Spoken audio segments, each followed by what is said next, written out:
Welcome, everybody, to another episode of the Pert in Your Outdoors podcast with your host, Billy, and we're on to episode 108. We are this week going to be joined by Ed Gramza of BaseMap. Ed was on with us back last September talking about the app. If you've not used it, I strongly recommend you check it out. Anyone who has not ever used a mobile hunting GPS app, you need to get on the bandwagon. It's not just simply for doing things like deer hunting or elk hunting or scouting, whatever. It's an incredible tool to have if you're a hiker, a backpacker, a golfer, as we learn in the podcast here.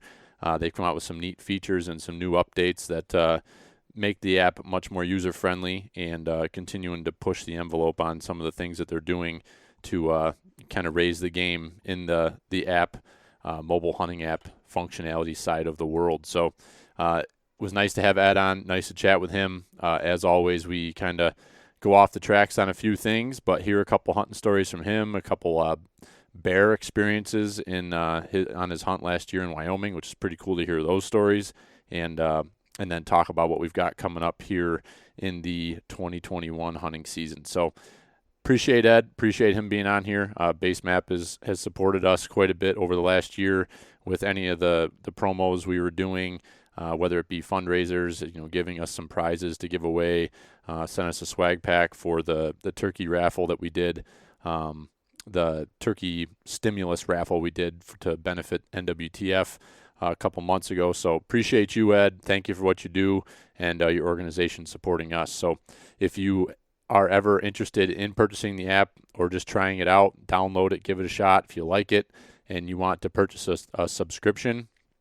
you head over to their website to do that and use promo code PERTNEAR20, and that will get you 20% off your yearly subscription to the site, which is a great deal. Access to everything they have for just $30, and then if you use that 20% off, you're right around $24-25.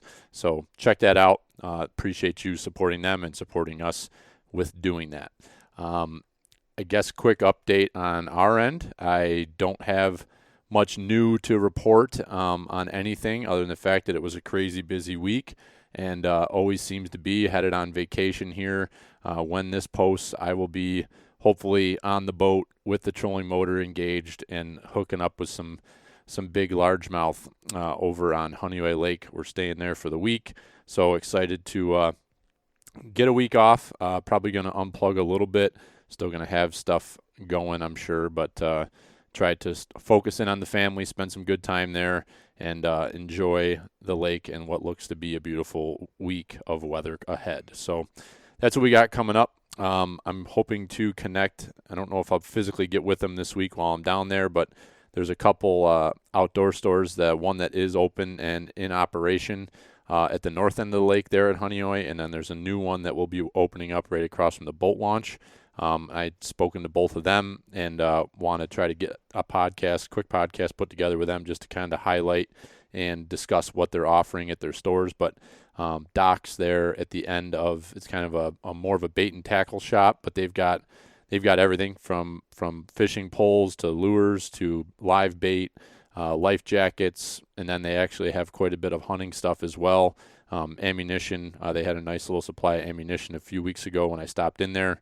So if you're in the area, if you're ever headed to the lake and you're wondering, well, where do I stop and get bait, or, oh, God, I forgot a pole or whatever, they've got what you need. So check those guys out, and I think the place at the south end of the lake is going to be more hunting focused, as they are down near some state lands, and a lot of people might be coming down from outside the area and kind of have those last minute things you might need. So excited to talk to them as well. So a couple things that might be coming down the pipe there, and I think that's where I'll leave it. Appreciate your support.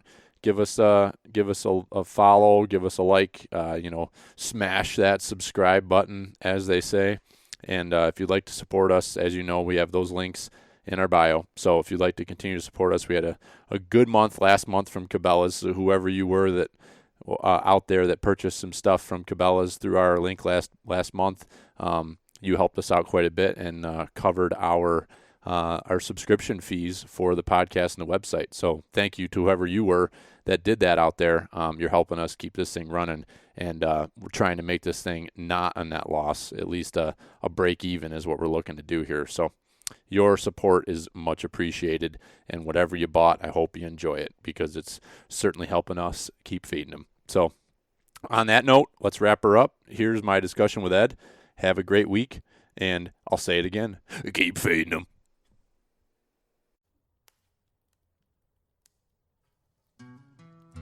Hello. Yeah, that's your name. Squirrels got me. Big Jim. Yeah. Really, really, really, really cold and fun. Cold and fun. Cold and fun. That's good that you think that of it, because that's what deer hunting typically is cold and fun. Yesterday morning, I'm glassing up on the pass, and I see these deer moving. And I'm like, ooh, there's some deer moving. All of a sudden, I just see this person just head down, just hauling ass, wearing shorts and a t-shirt with a pack on. And I'm like, is that Tard? My dad always talks about floating through the woods like the autumn breeze. So Robert's when you're the 275 pounds, I don't know how you do that, but the Freightliner. It's just like a creeper. You're just kind of up in the corner watching what's going on down there. Yeah. You know. He's like, he's up there slapping it, pissing all over everything. is it warm yet? How did you know the name of the actor? That's I know. Why did you say his name? Hervé Villechaize.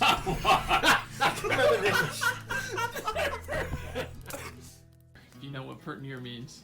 If you know what pert near means and you live in America, you're a redneck too. Welcome to the Log Talk Podcast, brought to you by Pert Near Outdoors.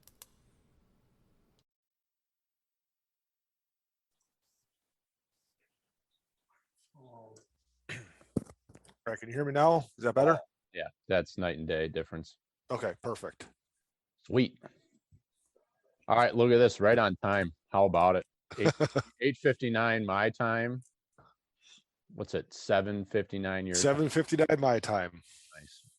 All right, welcome everybody to this week's episode of the Pert Near Outdoors podcast, and we are joined by Ed Gramza of BaseMap. So, Ed, how are you? Thanks for. Man, I'm doing great. I'm happy to be back talking with you, buddy. Absolutely. Yeah, you and I were chatting last week, and I was thinking it was almost a year ago, but it wasn't quite.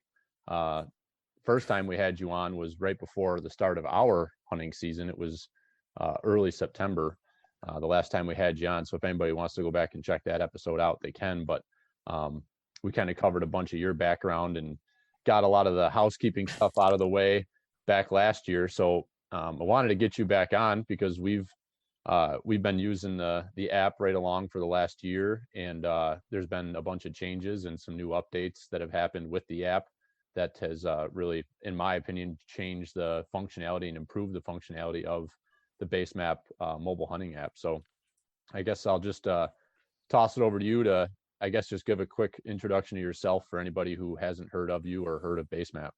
Man, who hasn't heard about me or BaseMap? Come on, your head's getting big here. Yeah, so as you said, I'm Ed Gramza. I live in East Central Wisconsin, about an hour north of Milwaukee, hour south of Green Bay, so right between the two.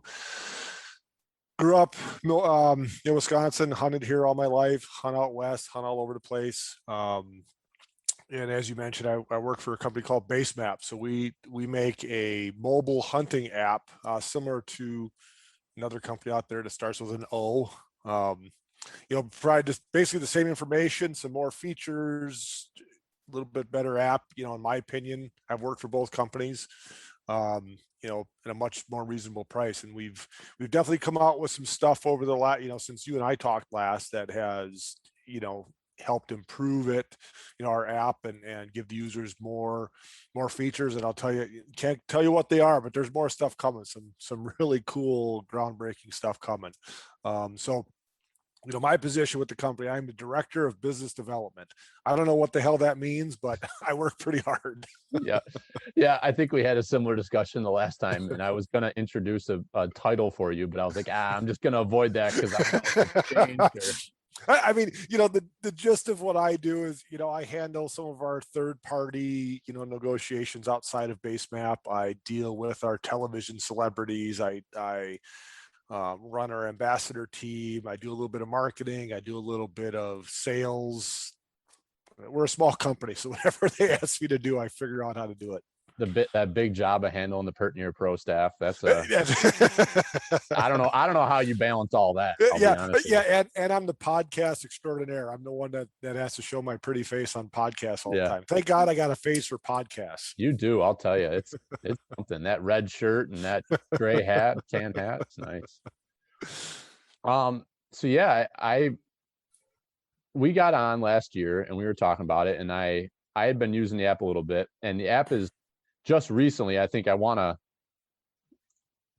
want to spend too much time covering like the back end history of BaseMap, because I think we did that in the last one. But when I first started using the app, there was so much content available within the app, and so many different options of things to do. And like I said to you, when the update came out, I was like, man, it sucks that some of that stuff's not there anymore. But now that I'm using the updated version, I'm assuming that the reason why things are working so much faster in the updated version of the app probably has to do with the fact that you guys have cleaned some things up and streamlined different map layers and functionality within the map, or within the app. Yeah, so we had, I don't remember what how many it was, but we had a ton of different base maps. I hate to use base map, but it's a term, not just the name of the company. I mean, satellite topography, 3D if you had iOS, satellite topo hybrid. Mm-hmm. With the latest update, we removed a lot of that stuff just to kind of clean it up, so you can cycle through maps, the base maps faster. Mm-hmm. And we had looked at our usage history and decided, we knew we were going to use like the Google high res imagery for satellite because it's the best we've got. We still have the 3D if you're on iOS, which is Apple Maps. Mm-hmm. We have a satellite hybrid that shows topo lines. Where we're getting a lot of pushback right now is the topo map that we selected, because we had a couple of them. Yeah. And we picked the one that is used the most, and if you're the type of person, like I am, you definitely voice your frustrations when you don't like something, but you don't say anything when something's good. Right. So we've had some pushback with removing some of those topo maps. Mm-hmm. But yeah, to your point, it makes it cycle faster. You don't have to go like into the menu to select, you just push the button and it switches. Yeah. But we've heard our customers loud and clear. So we're and I'll be one of them. Like the I think it was the ESRI. Yep. I don't know why that was a satellite imagery, and that gave me a different. They seem to have, at least in our area, a lot of images from leaf off, like post leaf drop. So that imagery was really valuable to me because I could look at it and I could see stands of pines, I could see changes in the forest. See, and that Esri satellite. Yeah, it was taken. So we've been asked about that. People are like, where'd my leafless layer go? We're like, what the hell are you talking about? Leafless layer? Everybody thought of it as what are you talking about? But depending on where you are in the country, Google, Esri, Mapbox, they take satellite images and just stitch them together, and they're not all from the same time of year. That Esri layer or Esri base map was our lowest resolution satellite imagery, and it just wasn't used. Yeah. Yes, guys, maybe in our part of the world, east of the Mississippi might be looking at that because it may have shown without leaves or whatever, but it just wasn't up to snuff with, as far as resolution. Right. But like I said, we've heard our customers loud and clear, and we are working on bringing back at least some of the topo maps where you're going to be able to select which topo map is going to be in that quick select. You're just going to get one, right? But you'll have a list that you can select. I want this one or I want that one so you can cycle through them. I don't know if we're going to bring back like the Esri layer or anything, but I know that's really cool to hear that you guys are taking the feedback and trying to work with that. Because you guys have to run a business, you have to run an app that's functioning, and I guess a question I have for you on that, but like talking about you guys kind of responding to the feedback on that, but the topo layers I think are becoming more and more important to your modern day hunter. I think people that are trying to e-scout and trying to look at things, topography, especially if you're hunting, like we're primarily hunting whitetails here, and you're trying to find those those small changes in the topography and the variation in some of these draws and pinch points, things like that, when you don't have super high definition topo maps, you kind of struggle with that because Right. you zoom out and it's like, is that really a feature there or isn't it? So it's cool to hear that you guys are doing that, but I like looking at the map you guys selected to move forward with there currently. I would assume like having that hybrid layer, you kind of have to have, because is that the Google hybrid layer? Yep. So like you kind of have to have those two because they're married together, right? Yeah. So Yep. like you can't have one hybrid or one topo map that's going to overlay on a different. Well, the topo map that we use is kind of one that we built. Okay. Yeah, but we had like a US, I think it was a USGS topo map. I don't remember what all of them were, but we had enough customers pinging us on social media, sending us emails. We're like, I was pushing back because I was the one dealing with a lot of those comments. Like, Right. guys, we need to figure out a way to bring this back. And we kind of joke internally, well, okay, the guy messaging us is the one guy that was using that one topo map, because we literally looked at what base maps were used the most and selected those. But it was kind of a functionality thing that we couldn't, we just wanted to clean up the map or the app and just, go forward with just a faster, more responsive app. I mean, our competitor only has 3. Right. They have satellite, topo, and hybrid, and they don't have a choice between other base maps. They've never had a choice. We always had multiple choices, and yeah, we took some away and it upset customers, but our competitors never had those options. Mm-hmm. Yeah. So you got to look at the market and make a decision. How do we, right, exactly. What is the broad base? You're always going to have the squeakers that are going to complain about things, but so overall, so you guys clean things up a bit, but you also change the kind of the look and the feel of your home page. So yeah, kind of dive into that, some of the things that you can do at now. Yeah, so I mean, since we last talked, I mean, that when you open up the app, it looks completely different. Mm-hmm. We launched a new feature we're calling XDR, okay, extreme direction and range. So now when you open it up, there's a big button at the bottom. And as you cycle through that button, it changes to different modes. I mean, there's a location lock, which will take you right to where you are. There's another mode where you can pan around the map, which you could always do. But now when you push it again, it opens this XDR mode, which puts a graduated line of direction that changes. The scale changes as you zoom in and out. It shows you basically how far something is. So it's a little bit easier way than to find out how far something is than drawing a line on the map.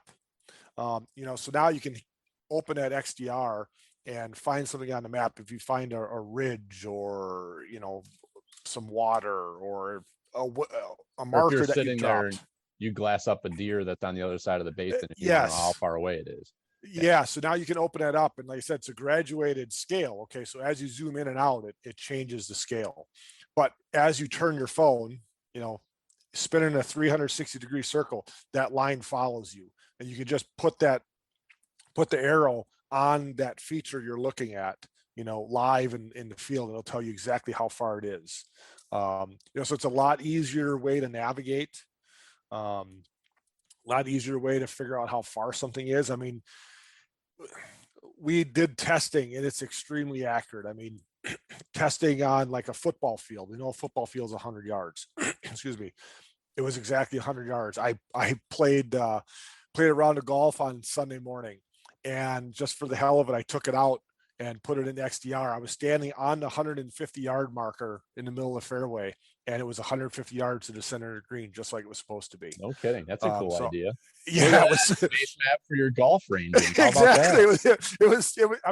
It was spot on.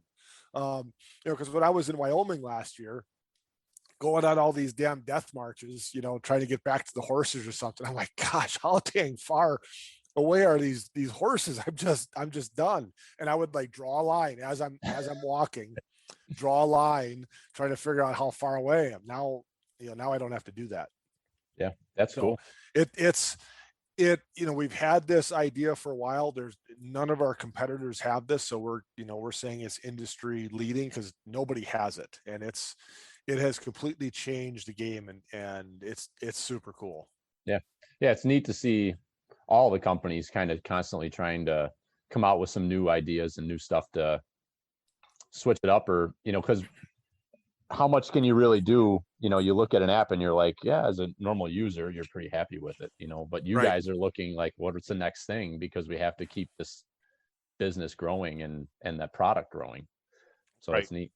And we have, we're, like I said, we're a small company. We've got a lot of stuff on our roadmap, and the feature that we're working on next, I have a feeling that when we launch that, you'll want to talk to me again, because it's going to be something that definitely nobody has, and it's going to be pretty badass. Nice. Yeah.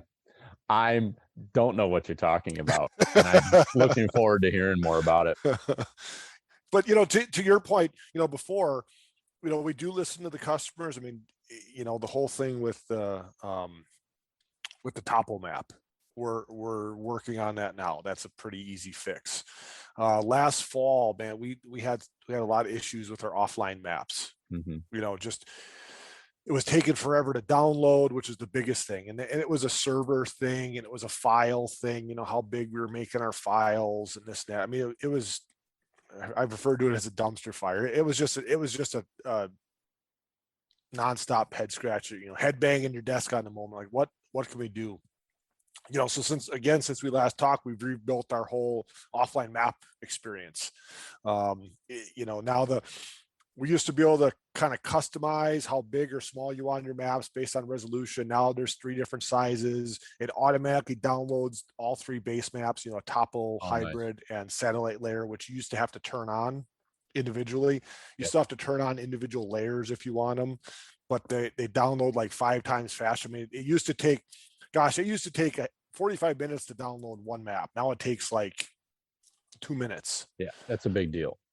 So we revamped that. It was a couple months ago. I think we launched that maybe end of February, early March. So that was another pain point that we had, that we listened to customers, like, okay, we got to do something about this, and we did. It took us a little longer than we wanted, but we wanted to make sure it was right.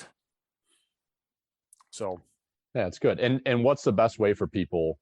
I think there's a way, right, and within the app, correct, to communicate if you want to, as far as feedback, or if you're having an issue, you can report. Yeah, man, I don't even know where it's buried in there now, but there is. Let me look. There is a way to provide feedback, and actually, if you do the feedback through the app, yeah, if you on our menu, so at the top left hand of your screen, there's like what we call a hamburger menu. It's just 3 lines. Mm-hmm. You can it opens up the menu basically, and there is a contact us, and I think there's a file a bug report. Mm-hmm. Yes, I see that. I'm looking at it. Yeah, so if you file a bug, or an issue like that, it'll send an email directly to our customer support team, and it'll provide any kind of information about your phone, what version of the app you're using, that sort of thing. And you'd want to tell them kind of what's going on, but it provides a lot more information about your whole system, your phone and all that. Yeah, for sure. So that way we can kind of dive in and figure out exactly what's going on. One thing that a lot of app companies have issues with is, I've got an iPhone. iOS is iOS. Android, how many different Android phones are there, and how many different Android operating systems are there? So that's the one where it's nice to file a bug report, because then they could really dive in and see what the heck is going on. Yeah, and that's the tough part, is that we've all become so reliant on our cell phones for even doing things like this, going out and hunting, that when stuff's not working, you get really angry. You're like, what the shit? Like, this app's not working, but it may have 0 to do with the app and everything to do with the device you're using. So correct. I think it's just a warning to people, like, pump the brakes. Don't get mad and Ed and his team. Maybe, if you're having an issue, report it, and there's a chance that there's somebody else having the same problem. Right. And we've had issues with, I hear about some of them, issues with like tracking or this or that usually with an Android. Yep. And it's some setting that's buried deep inside of your phone to change how the app interacts with your GPS receiver. Right. and it's something so buried in there, and they get upset with us. Oh, your app sucks. Well, no, there's a setting that we have to change within the phone so that it tracks. Well, and it was so last year, right after I had you on, Brian, Danny, and I went on our little bear hunting excursion in the Adirondack. We were offline. We had downloaded the maps, and all three of us have, and Danny's got an iPhone, but we all three of us were having issues at the same time with our GPS tracking because we, turn the record on. We like to track ourselves. So we see where we're walking and what we've covered. And all three of us on the same day were having the same issues. So, like we were frustrated, but then the whole rest of the season, I had zero issues. So whether there was an update that was made, and I think I had reached out to you and told you about that issue, and you had said that there was a few other people at the same time. So God only knows what exactly was going on at that time. But, it's like none of this stuff is 100% perfect all the time. No, but, it's not. Yeah. But so we kind of covered, I really like the updates. I like how much faster it is. That's a huge benefit that I see. I've really used it. I mean, I use it a ton during hunting season, but I use it a lot this winter hiking and tracking myself to see what areas I was covering as I was trying to find sheds and, marking sign that I was finding. But one of the things I want to talk about with you, from your perspective and working with customers, like what are some of the tips and some of the important things that people should know when they're using a mobile GPS hunting app, when they're going into the field, no matter where I go, you can't always trust that you're going to have cell service or good cell service. If you know an area you're going to, download the offline map, because it doesn't take up that much space on your phone, and it's going to create a serious headache if you get out there and realize you don't have great cell service, and you're going to be pissed off at us or whatever app you're using, thinking that it just doesn't work. Yeah. I say download the area and download the areas around where you think you're going. I mean, download a bigger area. That way, if you do run into a situation, you do have that offline map at your fingertips if you need it. I mean, I was turkey hunting up in Sturgeon Bay where I knew I had cell service, but just in case, I created the map, and if I didn't use it, so what? I just deleted it off my phone. I mean, that's the biggest tip. That is definitely the biggest tip I could give you for anybody using any one of these apps is plan ahead, and don't think you're going to download these maps out in the field. Do it from home where you have Wi-Fi or strong service. Yeah, and I believe, and you can confirm whether it's true or not, I think if you're using, so you have to turn on offline use, correct? Yeah. It doesn't just automatically. So if you're gonna, let's say you're traveling to your hunting spot, you get there and you want to use your phone to navigate, you still have cell service, but you want to use the map that you downloaded rather than to be using your mobile data. If you're tracking yourself or doing whatever, you have to physically within the app click the go offline. Yeah. And that'll turn that off, but that'll help save your battery is where I was going. Yeah. Because you're not working the phone. All you're doing is just using the map you downloaded. Well, yes and no. Yes. I mean, it essentially puts the app into airplane mode, but leaves on your GPS receiver. But any other apps or texting, Facebook, Gmail, whatever, is still going to be using cell data.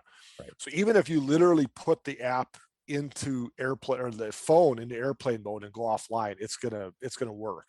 It'll still track if you're using the GPS functionality. Yeah, you have to have the GPS receiver on. It'll track you. You can drop waypoints. So if you drop a marker when you're offline and you go online, it puts it in the cloud. It's always going to be there. So you don't lose anything just by being offline. You just have to connect to Wi-Fi or cell signal, and it'll transfer everything into your account. But yeah, you do actually have to do something. It's not like, okay, I don't have cell service, it should just load my offline maps. You do have to put the app in offline mode because it turns off the cell signal to your app, and it lets the app know that it has to use those maps. Yeah, I think that's an important thing to know because a lot of people might not realize that. And for myself, when a lot of the hunts I go on, I'll have cell service, but then I'll end up dropping into an area where I don't have cell service. And I'm pretty religious about trying to make sure that I don't use too much battery, because your phone will just suck battery when you're when you're in poor cell service and it's trying to communicate with those cell towers, it'll just suck your battery dead. So that's a huge tip I have for people. I think we talked about the last time on here, especially if you're going out west and you're going to do a extended stay backpack hunt, or even if it's a base camp hunt, but you're in, you're in an area with no cell service, is that have those maps offline and turn your phone on airplane mode and keep it warm. I think that was something we talked about in the last podcast, is that when that happened to me the first trip I made out west. The first night I did not put my phone inside my sleeping bag with me. And it gets down to 25 or 30 at night, whatever. And my phone battery dropped probably half the battery life in one night. Right. Just because it got cold. So, utilize that offline functionality, especially if you're using your phone heavily to navigate. Make sure you're being smart with your phone battery. Even in offline mode, it's nice to have a little battery charger in your pack too. What do you use? Oh gosh, I've got so damn many. I've got a couple Mophis. I've got I can't remember it's like one that's designed for hunters. It's the dark energy one. Dark energy, thank you. Yes. Got a dark energy. I've got so dang many. I've got a couple goal zeros. But I've always got at least one in my pack. Because it's not like having a handheld Garmin or something where you can just swap out the batteries. If your battery goes dead in your phone, you're SOL. You're up a creek. You are up a creek, and you definitely don't have a paddle. No, and it might be dried up. That creek might be. Exactly. Yeah. I've gotten into when I do anything like that, I've got those external battery packs on the phone that it's like a phone case. But battery. Yep.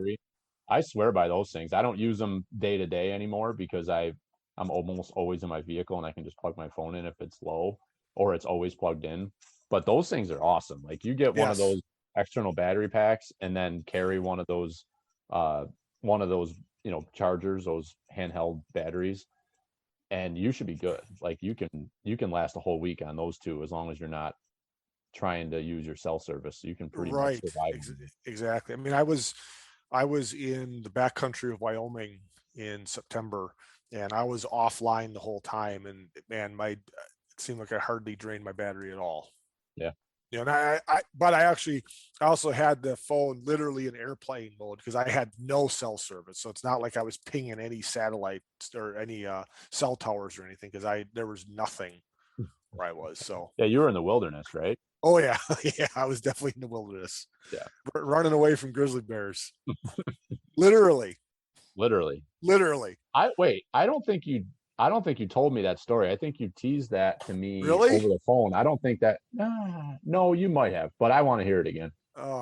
So in middle of September, I was out in Wyoming chasing elk with the bow and mule deer with a rifle. And the first 2 mornings of my elk hunt, we had encounters with grizzly bears.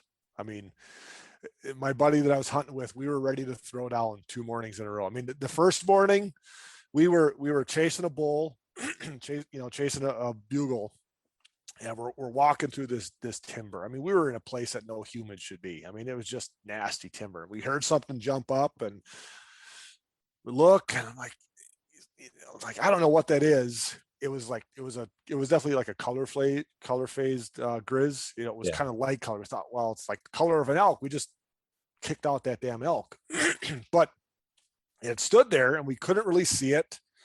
And we still don't know what it is. And then it stands up on its back legs. And I can see it, and my buddy can't. I said, Dan, that is not an elk. That is a damn grizzly bear. And he is 15 yards away. Jesus. And he's chomping his teeth and like growling. Both of us, pistols and bear spray, came out. We were ready to go to war. Luckily we yelled at him and he took off running, but it was pretty intense. Then, no kidding, the very next morning, this is a horseback hunt. We took, the horses back up the mountain into the wilderness. We just tied the horses up to the tree. It's still kind of dark.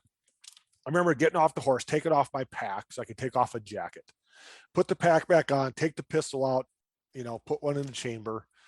And I hear Dan do the same thing, but he's like, hey bear. And I turn around and look, and here's a grizzly bear coming right at us. Jesus. Like right at us.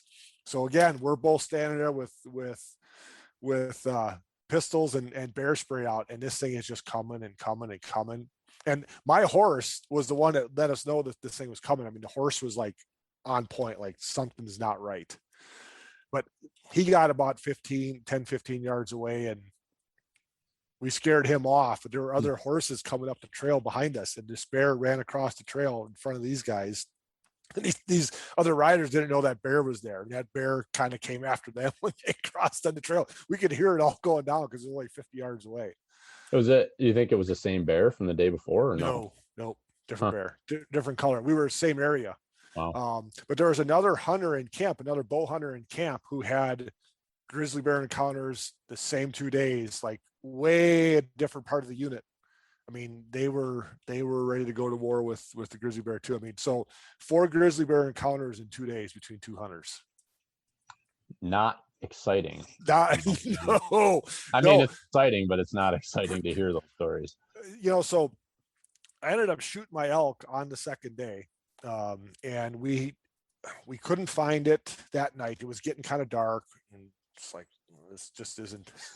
we just weren't comfortable. Like, let's just come back in the morning, because we didn't have the horses. We actually walked in to where we were hunting, and it was a sleepless night. We lost blood. That's why we got out. Like, this sleepless night. We go in with the horses. We take another guy with us.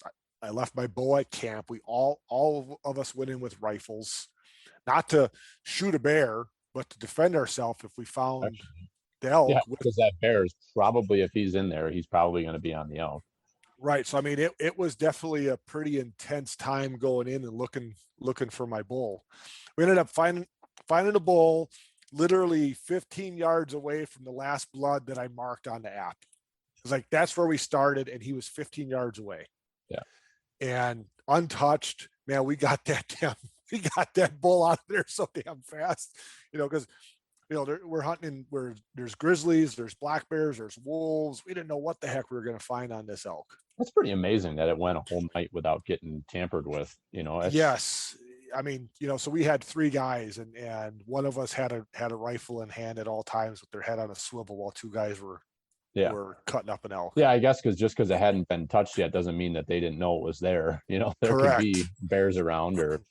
Correct. It was a pretty intense couple of days. I mean, I've hunted in that area. This is my 3rd time out there, and I had never run into any grizzly bears, and to have 2 encounters in 2 mornings was a little intense. Yeah, it's a little unnerving.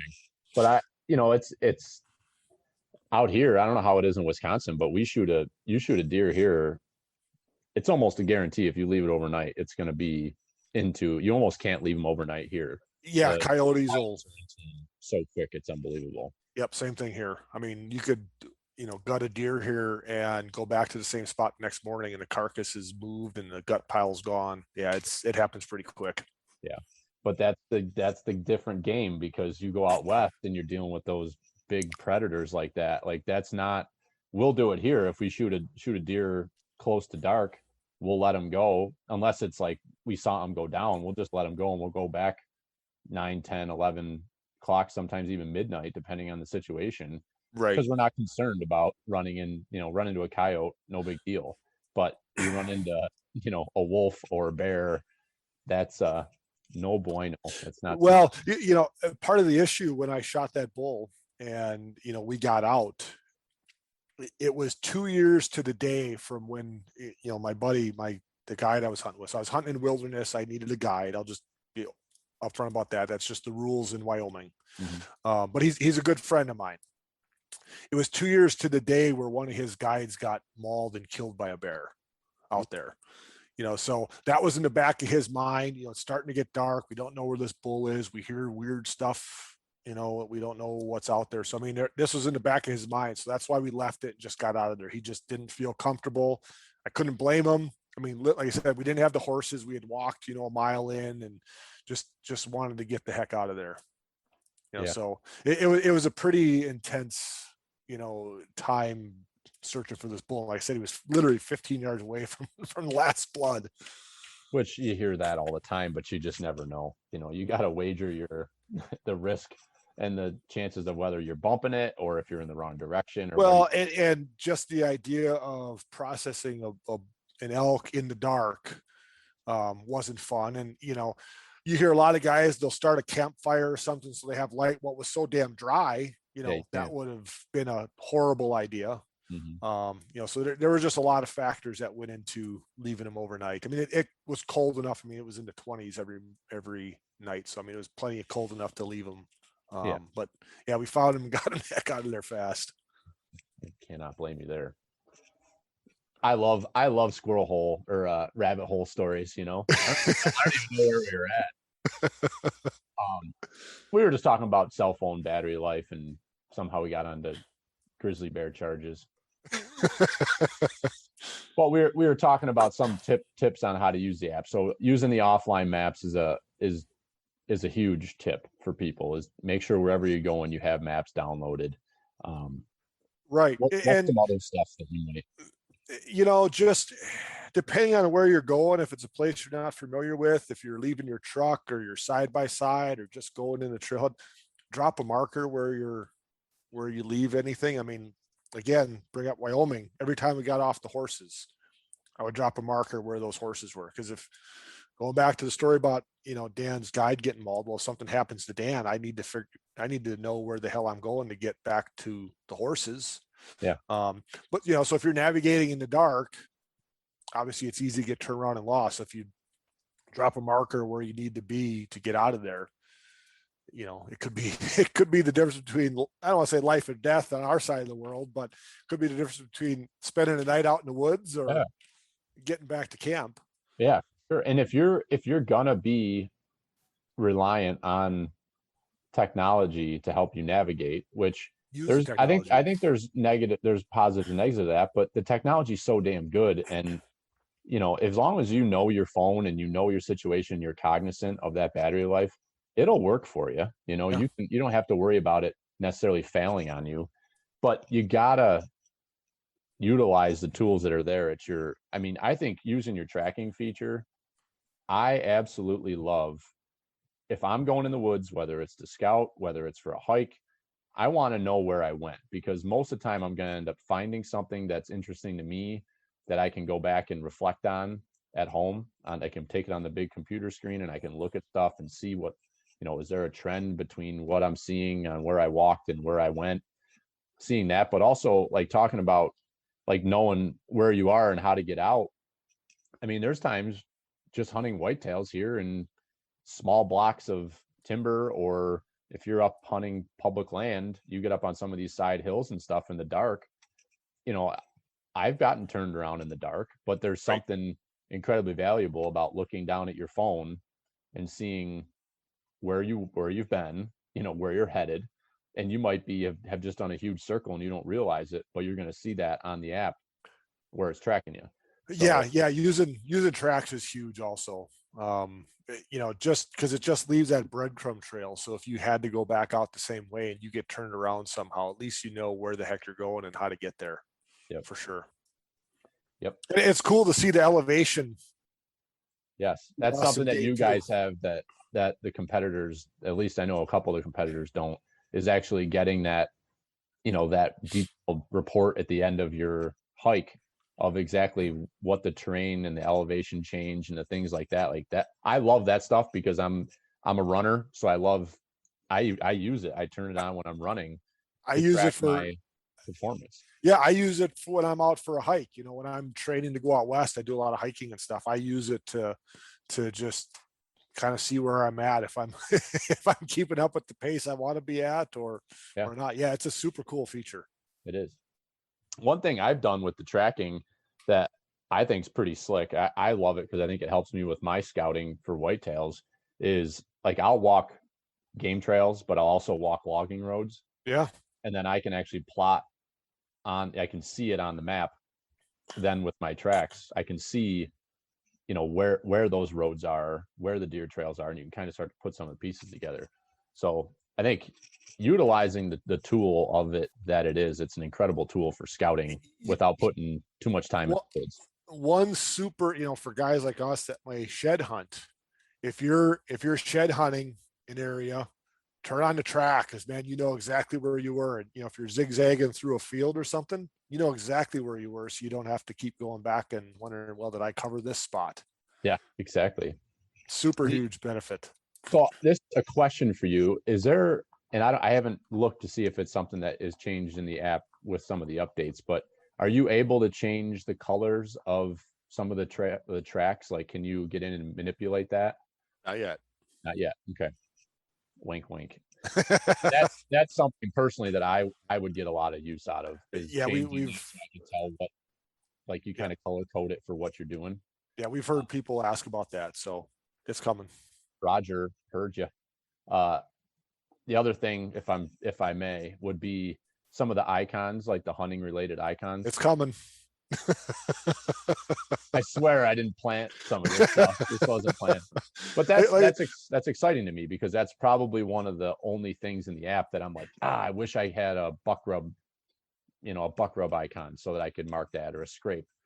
There's a lot of them in there, but some of them aren't as defined as what type of sign it is that you're finding. Yep, it's coming.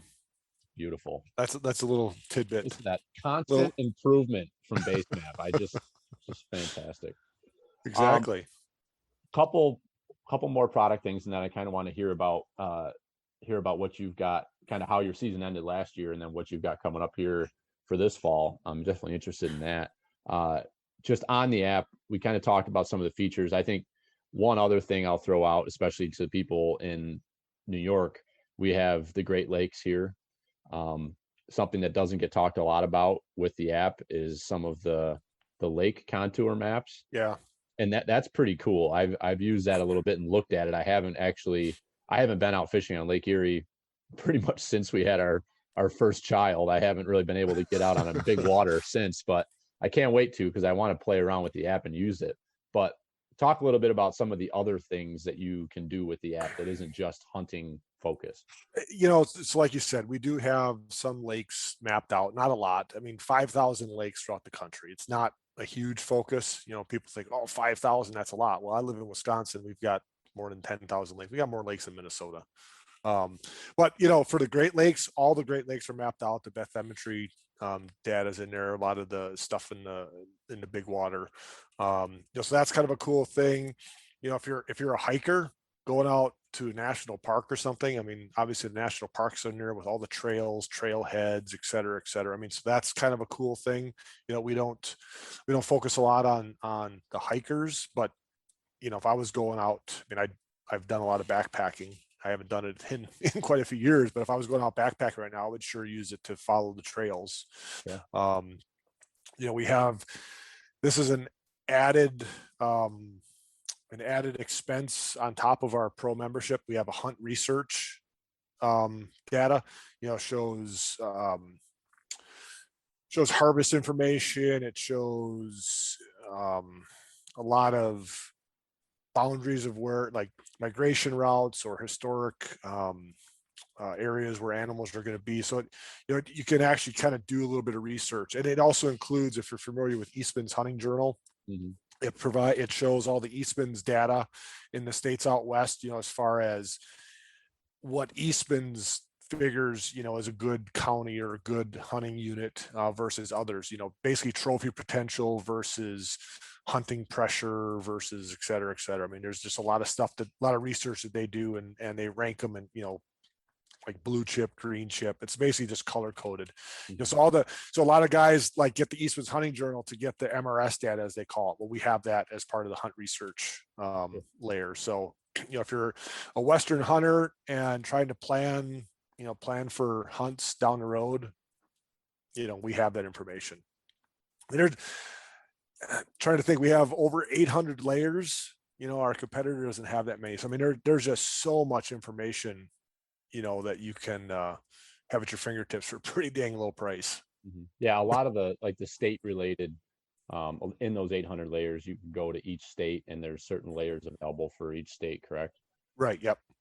So that's a huge, and when I say each state, so when you buy your membership, you get access to everything. It's not just a single state. And I think that's something that needs to be highlighted because the value you get from still $30 yearly subscription, correct?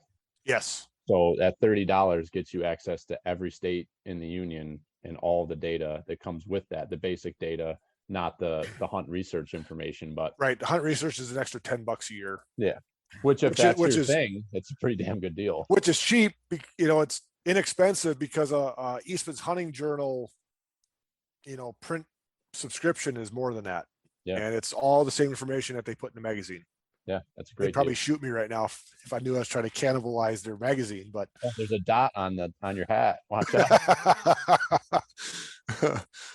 Yeah, so I mean, excuse me, there's just a lot of information, a lot of different uses for it.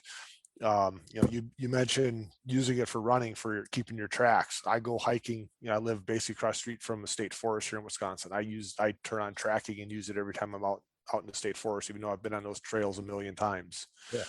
Just to kind of keep track of my progress. There's just so much buried in there. Pretty much every app has this, but there's a wildfire layer. It shows current wildfires, historic wildfires. That's kind of a neat thing to have if you're going out west, know if there's a fire where you're going. Or some guys like to look at the historic data, for finding hunting spots.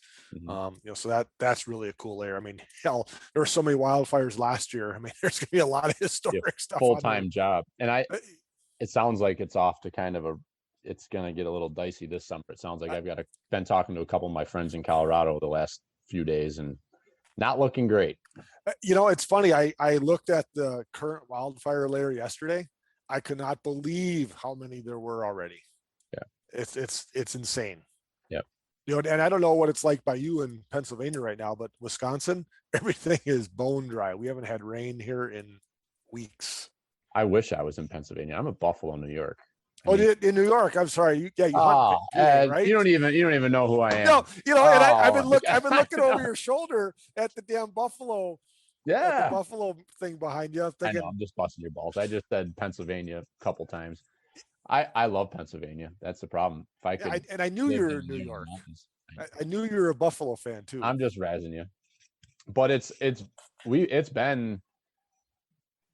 had a pretty good winter. As far as we had probably like a month and a half, 2 months of decent snow that it stayed cold and the snow stayed on.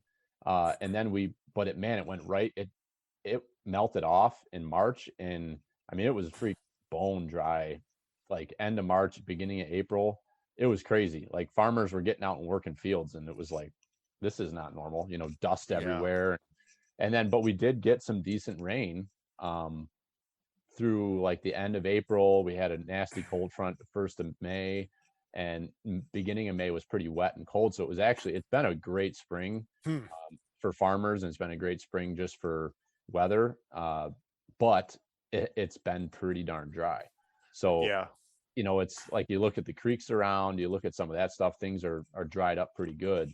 I'm sure we'll get our rain during the summer, but the trouble with the summer rains is that they're very torrential and typically thunderstorms, and that doesn't do you a whole lot of good as far as building up the water table and let that water actually sink in. So I don't know, how about you guys? Have been pretty dry in the man, my grass is brown. I gave up. We have some rain coming tonight. We literally haven't had rain in weeks, and I know out west it's pretty damn dry right now. I mean, it's going to be another interesting year for sure. It will. I mean, you can't get too worked up about it because it's something you can't control, but definitely something to watch. And I think as you get ready to plan your fall hunts or thinking about what those are going to look like in September, if you're going out west, you got to be kind of thinking about the areas that you're going, what type of terrain is it, what type of vegetation is there, and what will be there by the time you do end up out there to chase around whatever you're going to chase. Yeah. I mean, when I was in Wyoming last year, and I was hunting outside of Grand Teton National Park. So I was, Northwest Wyoming. When I got to Teton driving in, it was like 2 days after they got some snow, believe it or not. And the skies were blue, crystal clear. I could see the mountains. It was beautiful. 3 days later, as I'm heading to Elk Camp, I couldn't see the Tetons. every day got worse and worse. I mean, I was in shape for the hunt, and where I was elk hunting, I was at, I don't know, 8,000 feet. And I mean, the smoke bothered you. But then when I shot my bull and changed over to mule deer, we were at 11,000 feet. Oh my gosh, the smoke was horrible. I mean, that kicked my ass, and it kicked the guide's ass. I mean, the smoke was bad. But I mean, it was funny just watching as the days went on, just it get worse and worse. And there weren't any fires by me, but it was all the stuff, Idaho and Utah, all the stuff west of me, and it was just blowing in. Man, it was bad. Yeah, I can remember your pictures were kind of hazy. It was just like a weird color in the background, but that was the smoke. Yeah, and if you see the pictures when I first got to Grand Teton National Park, you'd think, man, it's beautiful out. But yeah, every day it just got worse. Yeah, it just changed, right? So how did I forgot two pieces of the app that I wanted to hit on. I don't want to keep, but I want to because they're important. I think the live location sharing is pretty cool, and it's something I thought I was going to use more last year, and it just the way the season developed, I just didn't use it that much. But that's a very cool feature that you guys have. And the other one being the hunt wind. That's a pretty awesome I can't believe we didn't mention either one of those. But the hunt wind one that's a pretty awesome feature that really, I mean, people could utilize a lot in the whitetail. So if we talked in September, hunt wind probably had just come out. Yes, it was. And we just talked about it. Yep. That was our big dive into the whitetail market. I mean, Western guys can use it, but it was our big dive into whitetail because obviously so hunt wind, you can check your wind current and future, at anywhere in the world basically. But you take it a step further when you drop a marker that's a tree stand or a blind. You drop that mark, it'll ask you the ideal wind, because obviously when you put your tree stand out somewhere, in your head, okay, I need this wind to hunt this area because the food plot is there, I need it blown out, blah blah blah. So you can set the ideal wind, and you can look in the app in our hunt wind feature, and it'll tell you if it's ideal to hunt there, today or 7 days in the future, what days you should be there. So if you just want to check wind, it kind of drops a little marker and shows, there's a moving like puff of smoke that'll show you, which way the wind is going. Depending on how strong the wind is, it'll be wider or narrower, move faster. Again, you can check it into the future. I mean, that has become our number one used feature in the app. Yeah, hands down. Yeah, and the ability to see how the wind's going to change throughout the day or even in the upcoming days, it's very valuable, and it's pretty accurate. I think the area where it's hard and people can blame the app, but it has nothing to do with the app, is if you're hunting in hills and you've got, thermals and you've got wind coming around. You got to take some of that stuff into consideration. But if you're hunting farmland and that, like it's a very useful tool. Yeah, you took that right out of my mouth, because that was a lot of questions we get. Well, does it work? Is it going to determine the thermals or what? Well, no, because you don't know exactly when that's going to change. Yeah, what's the sun doing? Right. Right. So it basically shows you the predominant wind throughout the course of the day. So yeah, hunting in the flatlands of Wisconsin works great. Am I going to rely on it when I'm out elk hunting in Wyoming? Probably not. I still have my little wind checker, but at least, hey, I know what way the wind is supposed to be going, but you don't know. Those thermals in the mountains just wreak havoc. Yeah. And that's the beauty. I think as a hunter, you need to know what the wind does in your hunting area on certain winds, depending on your vegetation, your topography, yada yada. So this is just giving you the data so that when you're looking at the weekend and trying to figure out, are you going to drive an hour and a half to this spot, or are you going to hunt the farm 5 minutes away? What are you going to do? Take the data that's being provided to you based off of the work you've put in, so that you make the right choice and not waste your limited amount of time you might have in the woods. So yeah, the area that I hunt whitetail here in Wisconsin is my aunt and uncle's farm. And gosh, I don't even know how many tree stands we have throughout there. And every one is for a different wind. And yeah, I mean, before I go to bed, I look at the wind for the next day and have it help me predict, what stand to be in. But even if I'm going to hunt all day, if I'm going to sit in the stand all day, Well, now I'm really looking at it because I don't want to get out of the stand and move stands at 2:00. I really want to stay in that stand all day. Well, now I have to kind of pick the lesser of the evils. Okay, it's going to be marginal in the morning, but really good in the afternoon, or vice versa. So I might go to a marginal stand in the morning, knowing it's going to be really good in the afternoon, or vice versa. Mhm. Not have to pack up and move. Yeah, there's a lot of value to that. Quick on the live functionality. So the live functionality is pretty cool. You can essentially add friends within the app. So if you've got guys in your hunting party, or friends, even people out of state, it's kind of cool. I've got a couple of my buddies out of state that we have shared with each other. So we're connected through the app, and you can turn on your location sharing and actually see where those individuals are. So like I said, I think it's something that when we have the right opportunity, it's something that would be a great tool to us. Just the way that the season last year played out, I never needed to use it, but it's a really neat little tool. If you're going to be hunting a property and maybe sharing a property with somebody, it's a neat tool to use so you can see where each other are. And it's a safety thing too. I mean, if somebody doesn't show up back at camp, well, where the heck are they? Are they on the ground moving, looking for a downed animal, and they didn't get a hold of you? Did they fall out of their tree and they're dangling from their harness?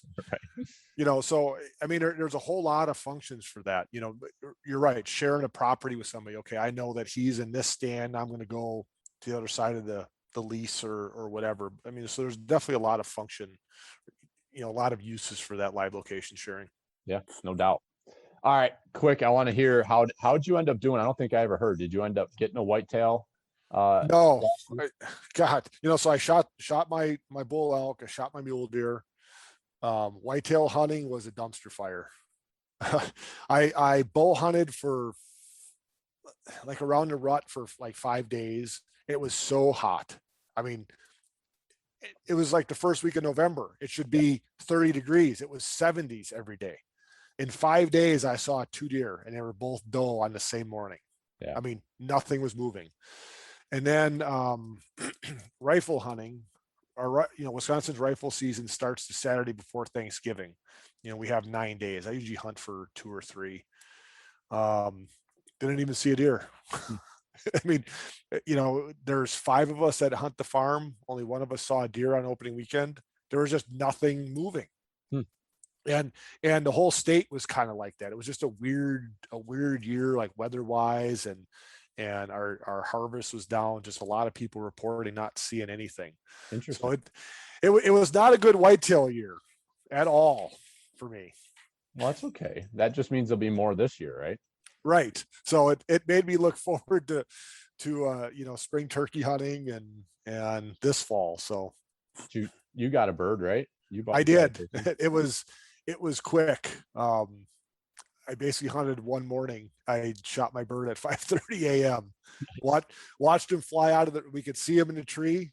He flew out of the roost right into decoys. And I don't know, 20 seconds after he landed, it was over. I had to wait for him to get out of my decoy, so I didn't shoot the decoys. Nice. Yeah, turkey hunting's so funny because like I almost like hate telling stories about it sometimes, because a lot of times when you kill them, it was so incredibly easy.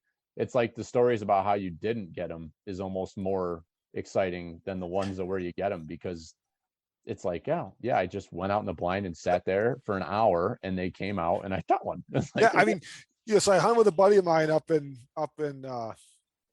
northeast Wisconsin, and we hunted the afternoon before. I only had a couple days to hunt. We hunted the afternoon before, saw some birds, couldn't get on anything. Nothing was gobbling because I started in the afternoon, so it was already, crappy hunting. Starting at like 2:00 in the afternoon, and we decided we're just going to set up in this one spot the next morning. Walk out there, from the house, decoys, no blind, just sit in the woods, set up the decoys, and we literally get in the woods. As soon as we get in the woods, a gobbler goes off. Like, man, he's right there. And then another one goes off. Like, man, that one's even closer. I don't know how it was dark when we put the decoys out. I don't know how they didn't see us because we were in the open. And as the sun is coming up, we could see both birds in the tree. And they were feeding off one another. It's awesome. And they're strutting in the tree. Like they were in the tree strutting. I'm like, man, these guys are hot. I would call real soft. As soon as I'd hit that call, they would both fire off. It's like, okay, whichever one comes out of the tree first is dead. The one to our left actually did come out of the tree first, but he wouldn't come into the decoys. The other one literally flew right into the decoys. Yeah, he was ready. He was ready. I mean, as soon as that bird hit the ground, he was in full strut. And I couldn't get him out of strut. I mean, they tell you not to shoot a bird, when he's strutting because his head is back. Well, he's strutting and walks past the decoy and then turns and looks right at me. I'm like, okay, game over. Yeah, I don't need you to stick your head out. You got your head facing me. So because he's in strut. I mean, as soon as I hit him, it was like a bomb went off of feathers. I mean, feathers everywhere. So it was good. Yeah, it's tough, like getting the patience to actually let it play out and get that right opportunity. We had a guy on, Tyler Breen, and he makes turkey calls with him and his buddy, but he's a very talented videographer. He's done a bunch of work for a bunch of different companies, and he is so adamant about, he wants the perfect footage more than the situation. So their videos are unbelievable. He lets it all play out. And Jimmy and I, like we've talked about it on here, we don't have the patience. It's like, if that bird comes in and he's within range, it's like, you could have all the hopes and dreams in the world that you're going to get footage or whatever, but it's like, I can't control myself. That bird's coming. The bird I shot this year, I don't remember if he was full strut, if he was walking, nothing. It was like, safety was off. He's in the sights, and all of a sudden he's starched on the ground. It's like, I don't know. We did video the hunt. I haven't seen the footage yet, but I mean, we have it on video, that bird flying out of the tree into the decoys, strutting and turning. I haven't seen it yet, but we did get it on footage. But like you, if he wouldn't have turned, I probably would have hit a call just to get him to stick his head out and gobble. But I'm like, man, he's facing me. It's game over. I got to pull the trigger. Get this over with. Just let him have it. I want some turkey nuggets right now. Exactly. So what do you got planned for the fall? So I just found out, what day was it? Monday of this week, that I drew my antelope, my archery antelope tag in Montana. And I also drew a doe mule deer tag. So I'll be doing some spot and stalk archery antelope and mule deer hunting in Southeast Montana in September. Cool. And then my typical whitetail trips, a couple trips out to the farm with bow and rifle. We'll see if anything else falls into place. Maybe. Have you ever antelope hunted, or is that? Oh yeah, this is I've hunted antelope when I was a kid out in Wyoming. This is my third time going to the same area for spot and stalk archery antelope. Cool. 3 years ago, 2018, it was myself, my cousin, and one of his buddies. We all had archery antelope tags and archery doe only mule deer tags. We had 6 tags. We filled all 6 tags in 6 days. Nice. Spot and stalk. Yeah, I've heard. That's something I keep putting in for points for it, just because I'm not ready to go. But it's something that I badly want to do. I think it'd be a fun hunt to do with my dad, because it would be, you're not at 10,000 feet and trying to sleep on your back every night. It's can be a little bit easier of a hunt, it sounds like, as far as the strenuous side of it. But it's not strenuous because you're out in the prairie, but I will tell you, it is probably the hardest hunt you'll ever do. Yeah. Like spot and stalk archery antelope, it is the hardest hunt. It's wide open. If you can get within 70 yards of that goat, you had a good stalk. Yeah. That just sounds, there's a lot of them. You're going to see a lot. There's just stuff going on. It sounds like a really fun one. I definitely would love to do that someday. Yeah. I enjoy it. It's hard, but I enjoy it. Yeah. So that's what I've got going on. Not much else. Nice. Yeah. I was telling you last week that I got the green light to go west with the boys. And so I'm at this point, I'm still planning on going elk archery, while they muzzleloader hunt for deer. But I got an email yesterday from Colorado, that they've got the secondary draw, their leftover tags that didn't get taken in the first draw. And I was kind of surprised to see that there's some muzzleloader tags left for the tag that we do for deer. So I put in for that last night. There's not many left, but I'm hoping I might get lucky and draw that tag. Absolutely. I don't know. I was talking with a friend of mine the other day, and he's like, I just can't believe how you guys would rather go after mule deer than elk. And I mean, I've never shot an elk, and I've seen them.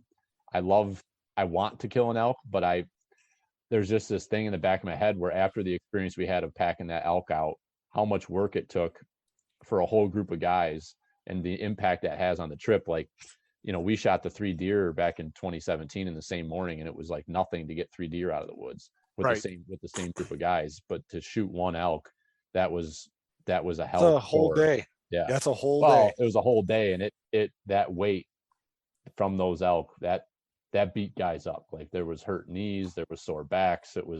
It's a whole different ball game. So in the area we're going, we're very comfortable with what the deer do, and they've been consistent over the last 5 years. So I'm hoping I get a deer tag, because I just deep down, especially after missing twice the last time out there, I have this like vendetta in my head that I gotta go back to that spot and try to make it happen.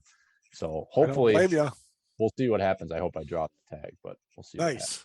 Yeah, I definitely want to hear about that hunt. Yeah, man. So I guess we'll wrap her up. We're at about an hour, and I think it's a freaking miracle that you can keep me under an hour and a half talking wise. Drag these out. So I guess kind of in closing, anything you want to say or to plug for the company and yourself? I mean, go download the app. It's in the iTunes, the App Store on both iOS and Android. So the Google Play Store and App Store on Apple. We do have a free version. You don't get any of the landowner information or public land information, but you do, you can try out HuntWin, you can try out the new XDR, you can download, one offline map. I mean, you can still try it out. You don't get all the bells and whistles, but for $30 to get all 50 states, it's a good deal. So at least go download it and try it out. If you're using a competitor, which I'm sure a lot of people are, if you subscribe to BaseMap, you can bring all your information from a competing app over to BaseMap. If you go on our YouTube page, we have a couple videos that show you how to do that. You need to do it on a computer. It takes like 2 minutes, so you don't lose any information by changing apps. Yep, very simple. I've done it, so it's very, very easy. That was one of my big apprehensions to change, and that's a lot of people's apprehension. They don't realize that you can do it. So yeah, I recommend it. And if you use promo code PERTINER20, you save yourself 20%. That's right. That? Yeah, so 20% off of $30. It's a smoking deal, because our main competitor is $30 for one state. Yep. Yeah, so I definitely recommend people check it out. It's a great time of year to get an app and start getting familiar with it. Use it for some of your scouting, and that's right. It's scouting season. We're only a few months away. It's hard to believe. I know. Can you believe it? It's what is it? It's September 17th when we're doing this, and man, I'm sorry, June 17th. I'm already thinking September. September is coming. Yeah, September 17th. I'll be back at home, resting my head on my pillow, and hopefully with a pile of meat in my freezer. So September 17th. That is the day I start my antelope hunt. So you can tell what I'm thinking about. Nice. So I'll be starting to sleep in my bed, and you will be sleeping in an uncomfortable situation. No, so the beauty about this hunt, we're staying at a campground in a little cabin. So I'll be, you'll be fine. I won't be sleeping in the backcountry. Yeah, I'll be fine. I'll have a shower and a toilet. I won't be worried about you then. No, I'll be sleeping fine knowing you're sleeping fine. Exactly. All right. I appreciate your time, Ed, as always, and your support of us here. It's been fun kind of building a relationship with you guys, and really enjoy it and appreciate you for what you do. So we thank you guys for using the app. So thanks, you. Buddy. Have a good rest of your day. You too. All right. See ya.